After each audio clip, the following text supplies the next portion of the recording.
I just wanted to introduce myself personally to everyone that's here. I am Joseph Keenan.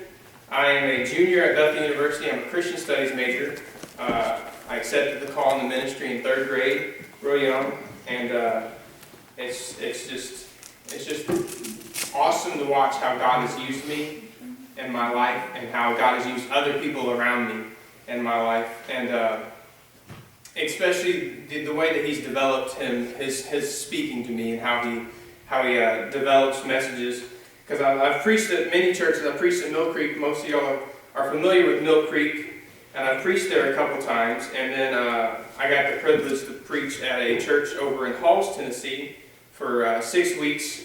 The pastor there had a quadruple bypass surgery, but he's made a full recovery, and it's amazing to be able to be able to preach somewhere at constantly. It's pretty nice. But this week, how God spoke to me was kind of weird, because I didn't know that I was going to preach this Sunday until like Tuesday. I got a call. But Monday, God put in my ear, He said, Ecclesiastes. And I was wondering, that's a big book. What do you want me? Or you just want me to do a Bible study? So I grabbed it. I started reading it, and he was talking to me. And when I say talking, I just mean he's placing thoughts in my head, and he's speaking to me through others. And Ecclesiastes popped in my head, and I was confused. So I kind of pushed it off like I always do. I usually, and I don't mean to, but like I don't know it's God until later. But I feel something pop into my head, and I'm like, it's nothing. And then later I find out it's something. And Tuesday I got the call, because the way that I answered the call, because usually I don't answer unknown numbers, and that's just, I don't want to talk to spammers or anything like that. But I was told that I was going to get an unexpected phone call from somebody through SGA, because I'm the chaplain of the Student Government Associate at Bethel. And they said, we're going to have somebody call you, and you're going to figure out something. I was like, okay, I'm ready. And then I got a phone call, and it wasn't the person I thought. It was you, and you said, hey, could you preach? Are you Josh's brother? Could you preach for us? And I was like, well, yeah, I can. I'm free Sunday. So I said yes to that, and God said, hey, Joseph, remember Monday? I said Ecclesiastes, I want you to preach it. And I was like, well, okay. So I just thought it was crazy that God spoke that before I even knew that I was going to preach. So I listened, and Ecclesiastes is a really deep philosophical book. I mean, Solomon was the wisest king of Israel. And I read the beginning of it, and I thought, this is so depressing. Why do I have to preach on this? And it was a constant battle, all this week, of trying to figure out if I actually want to preach this, or if I want to pull out an old sermon that I've done before and preach that. But the funny thing is I cleaned my room, meaning I threw away papers, and I couldn't find any old sermons. I feel like God was saying, Joseph, stop running away, don't be Jonah, and preach the message that I want you to preach. And it's just, that was this morning too. I was like, I gotta have one, because I was still struggling this morning trying to figure out what I wanted to speak, or what God wanted to speak, not what I wanted to speak. And, but yeah, I was asked to preach, and I'm here now.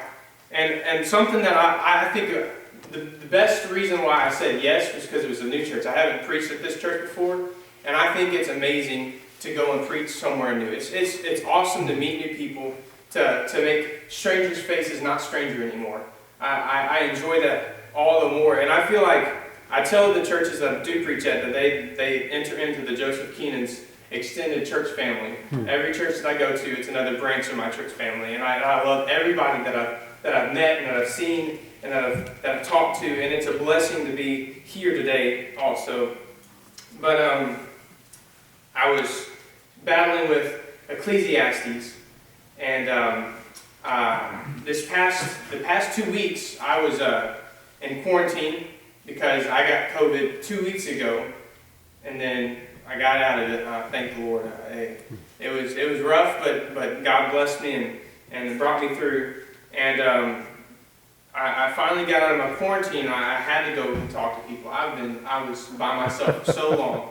So I messaged Chaplain Garrett Burns at Buffalo University, and I said, hey, can I come to your office and just sit and talk? And I went in there, just with regards to, I was just wanting to talk about random stuff. I wasn't planning on speaking and talking to him about what God was talking to me about. And I sat in there and I was like, Garrett, what I need to talk to you about is, God's telling me to preach Ecclesiastes, what do you think? And he goes, that's a hard one, Joseph. I don't know. And I said, well, I don't want to say no, because, I mean, Jonah said no, and he got swallowed by a fish. I don't really want to go. I'm not going for a boat ride anytime soon, but still, it's the idea that counts. And he said, that's a hard one, Joseph, but I think you can do it. He said, I think you can do it. I was like, well, I don't think I can do it. I think God might be able to do it, but I can't do it. And he hollered at Chaplain Ann Haynes that was in the office next door and said, hey, come in here. And she walked in and says, Joseph's wanting to preach on Ecclesiastes. And she goes, okay. I said, what do you think? Could you give me some hints or some spin? And she said, you go, dude. And she walked away. And I was like, I am totally out of my league. I didn't know what to do. So I dug in. I'm going to go and read the first chapter, not the whole entire chapter, but Ecclesiastes chapter 1, verses 1 through 11. So if you have your Bibles and you want to turn, you can. But it says, the words of the teacher, the son of David, king in Jerusalem. Vanity of vanities, says the teacher. Vanity of vanities. All is vanity. What do people gain from all the toil at which they toil under the sun? A generation goes and a generation comes, but the earth remains forever. The sun rises and the sun goes down, and hurries to the place where it rises. The wind blows to the south and goes around to the north. Round and round goes the wind, and on its circuits the wind returns. All streams run to the sea, but the sea is not full. To the place where the streams flow, there they continue to flow. All things are wearisome. More than one can express, the eye is not satisfied with seeing, or the ear filled with hearing. What has been is what will be, and what has been done is what will be done. There is nothing new under the sun. Is there a thing of which is said, see, this is new? It has already been, in ages before us. The people of long ago are not remembered, nor will there be any remembrance of people yet to come, by those who come after them. This is the word of God for the people of God. Thanks be to God. You see, this is just a heavy, depressing verse. A depressing, very, very, very dense part of the Bible. And I kind of read it and I kind of wondered if Solomon was even a Christian at all, because it sounded so faithless in how he said it. I read in another version, it says, meaningless, meaningless, the teacher said. Utterly meaningless. Everything is meaningless. I was like, that's not anything that Jesus taught. That's not anything that Jesus preached. Why is it here? I was struggling so hard, and I didn't understand how I was supposed to take this on. So I was like, well, I'll just negate this scripture with other parts of the Bible that talk about purpose and that talk about good things.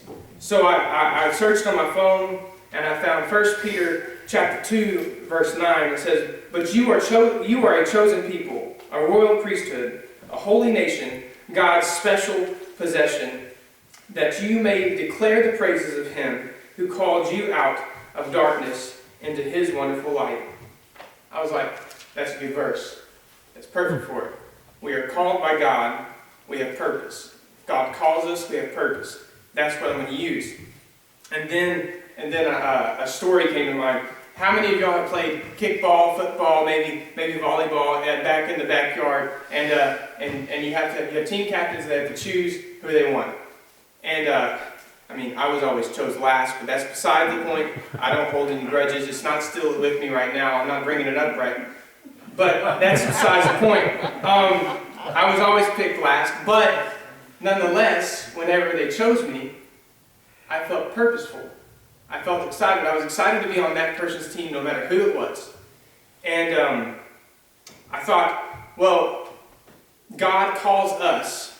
So whenever He calls us, we have purpose. Whenever I call on somebody to play on my kickball team, I usually give them purpose. Hey, I want you to play on the outfield and catch the balls. I need you to catch I want you to be the catcher so that you can catch all the weenies that like to bunt the ball, which was me. And you have to have a catcher so that you can intimidate the person so they have to kick it far. And it makes the game fun. But I thought of it and I was like, we're called by God and He's given us purpose. That's what it has to be. So then I'm sitting there and I'm scrolling down through some more scriptures to bring up. And then God puts this one and it popped out. And I think it's completely crazy because the thank you letter that you read earlier, it was the exact same verse that popped up on my phone. It's absolutely crazy because I was sitting there and you started reading it and I started smiling. I was like, God, you are goodness, so good. Because it was just out of the blue, and it's Ecclesiastes chapter 3, verse 1. I'm going to go 1 through 8 because it just fits. It says, "For everything there is a season, and a time for every matter under the heaven, a time to be born and a time to die, a time to plant and a time to pluck up what is planted, a time to kill and a time to heal, a time to break down and a time to build up, a time to weep and a time to laugh, a time to mourn and a time to dance, a time to throw away stones and a time to gather stones together, a time to embrace and a time to refrain from embracing." That's definitely true in COVID world right now. We have to refrain from embracing each other. "A time to seek and a time to lose, a time to keep and a time to throw away, a time to tear and a time to sow, a time to keep silence and a time to speak, a time to love and a time to hate, a time for war and a time for peace." And the subtitle on this says, "Everything has its time." And I thought to myself, I said, if you give somebody your time, you think they're purposeful. You're giving them a purpose. If you give somebody your time, you trust them enough to have purpose to use your time wisely. So I wanted to take time and put purpose into it. Everything has its purpose. Everything has its purpose. There's a purpose for everything, including us. Flip my page. So, as I was battling with this text, I was like, man, God has literally said, here's Ecclesiastes 1. It's depressing, it's hard to take, it's hard to break up. And then He said, here's Ecclesiastes 3, 2 chapters later, and it has the answers to what Solomon was questioning. Solomon answered himself. And then I understood that he was bringing questions about so that we can understand. Because most of us ask these questions. We say, well, life sometimes is just meaningless. There's nothing to do. I work all the time, and I don't reap the same reward. And there's a song that I like to listen to, and it says, "My sweat and my wages, they don't seem the way out." They don't seem the way out. I'm busting my butt, and I'm not getting back what I think I should get. And that was Solomon's second question. It says, "What gain have the workers from their toil?" And then after that was asked in the other one, I turned back just because I had a hunch. Maybe it's in chapter 3. Instead of me worrying, instead of me trying to find it somewhere else, let me go back to chapter 3 of Ecclesiastes and see if He answered it there.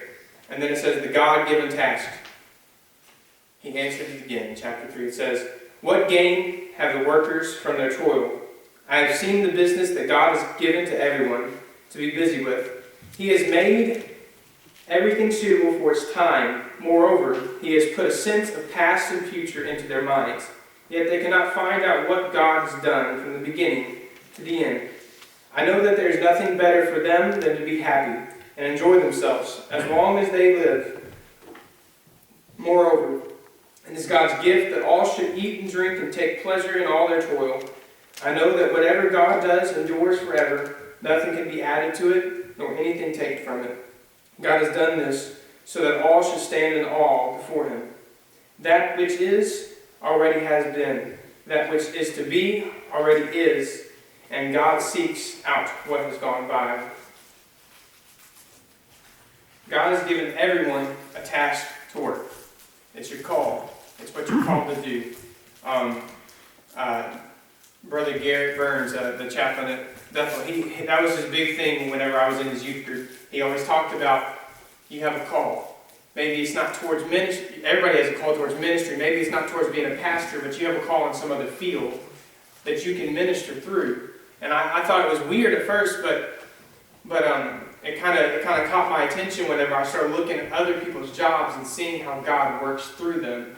And it's absolutely stunning. I mean, there was one of my teachers spoke on how the church, the guy that sharpened all their pencils, he got sick and he wasn't able to be there for 3 Sundays. So nobody ever thought of him as having a real important role, but then the teacher went to grab the pencil to write with it, and it's dull, and he can't write it. And he remembered everything has its purpose. Everyone is purposeful. Everyone has a place where they're meant to be. And me and a buddy of mine, his name's Nathan Eden, we've decided to start doing construction work. He's worked construction almost all his life, and I was like, well, I haven't, but I'm willing to learn as long as you pay me. And he's like, oh yeah, sure, we can do that. So we've been doing a little side hustle of construction work, and sometimes he'll give me the job that he doesn't want to do because it's just tedious and it's not fun. And like we had to get glue off of concrete because they put carpet on top of it, and it was such a pain. We poured this little mixture of acids to get it all up, and it didn't work. It wasn't working. So I was sitting there just hammering and chiseling all this glue off. It wasn't fun. And I was working, and I didn't even get a quarter of the way done. And I was thinking, why am I doing this? I'm about to just quit. I was not happy. I was done. And Nathan walks up to me, and he stands there and he looks at it. He goes, "Doesn't look like it's going to work, huh?" And I said, and I went back to doing it because I didn't want to answer. I was so upset. And he says, no, Joseph, you can stop. We'll figure out something else. And we had to go a different route. But at that point, I was thinking, this all is meaningless. This entire bit of work is meaningless. Nothing is coming about. I'm not getting any farther than I was 2 seconds ago. I might have this much piece of glue off because I spent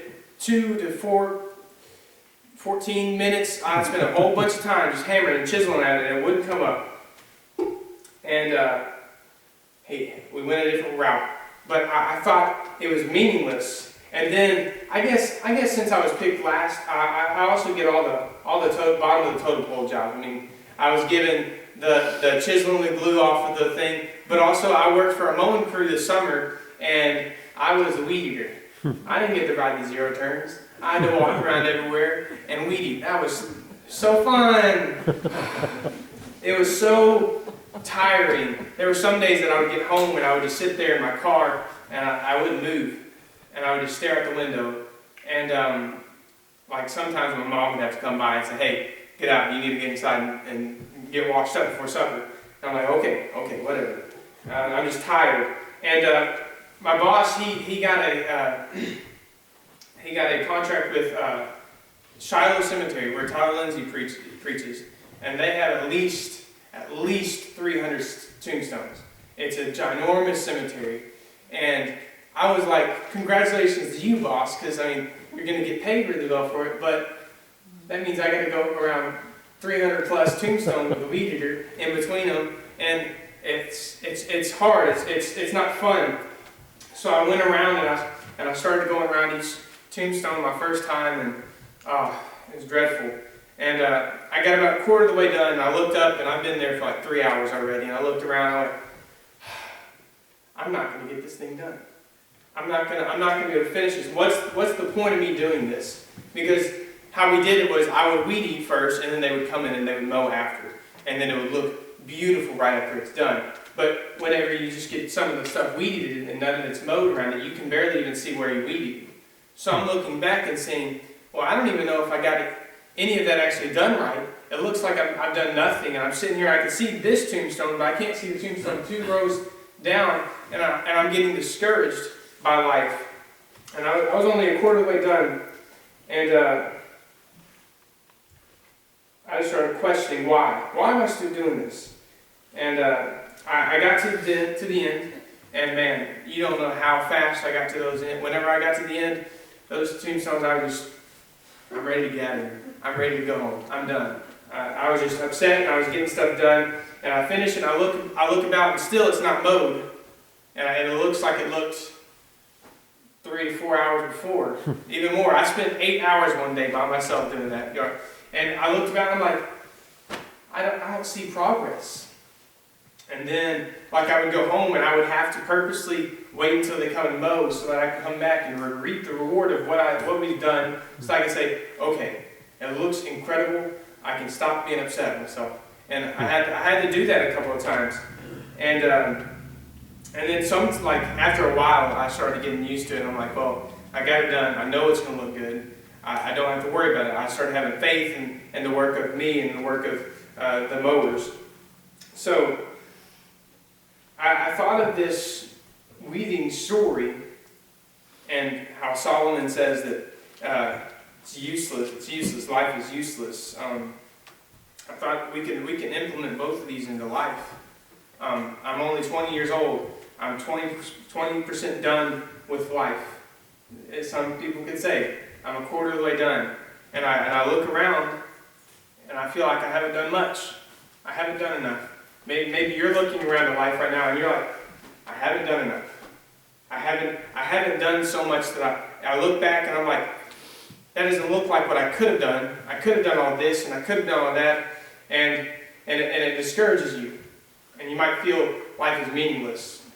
I'm looking back and it looks like everything's just meaningless. Everything that I've done has no reward. I feel terrible about it. And the thing is, the only way that we'll actually know the spoils and the riches of life and what God has given us is to make it to heaven. And once we make it to heaven, God's going to look and He say, look at your life and I want to show you some stuff. You spoke to this person. They accepted Christ 3 months later. You spoke to this person, and that started this chain reaction where they changed their life completely. You didn't see it because you were down there. You were at a level playing field. But up here, God's already went around mowing and made it look beautiful. God's already went around reaping everything, and He's fixed everything that you couldn't fix by yourself and that you couldn't do by yourself. And I want to give you this, that life is not meaningless. Life is meaningful. It's purposeful. You have a purpose in life. And no matter how many times you look back and how many times it looks dreadful and it looks like you haven't done anything, you've done a lot more than you think. Because what you can do is different what you can and God can do. Amen. When you and God are together, nothing can separate you. Amen. And nothing can stop you. There's a lot of stuff that you do in your life that God expounds upon and does working through other people too. So, I will pray us out real fast. Dear God, thank you for this wonderful day. God, thank you for giving us purpose in our life. God, thank you for not letting life be meaningful or meaningless. God, we praise you for expounding on the things that you had us do, God.